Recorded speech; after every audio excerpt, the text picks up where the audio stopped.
Assaulting a police officer is an offence under Section 60 of the Crimes Act 1900, which carries a maximum penalty of 5 years in prison.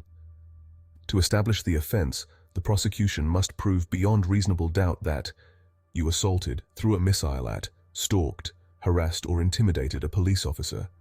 An assault is where 1.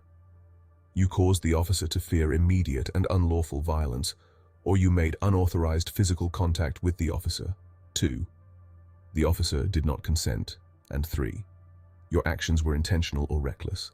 An act is considered to be against a police officer even though he or she is not on duty if it is carried out due to 1.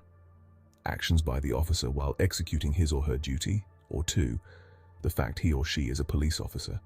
The maximum penalty increases to 7 years in prison where you inflicted actual bodily harm on the officer, which is harm that is more than transient or trifling, and includes lasting cuts or bruises.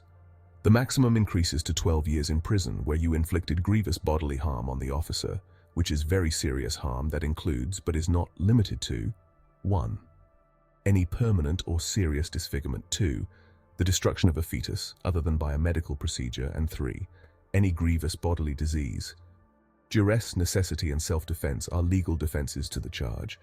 In the event you are able to raise evidence of a legal defense, the onus then shifts to the prosecution to prove beyond a reasonable doubt that the defense does not apply in the circumstances of the case.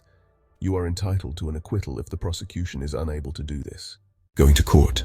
Call Sydney Criminal Lawyers on 9261 8881 to arrange a free first conference.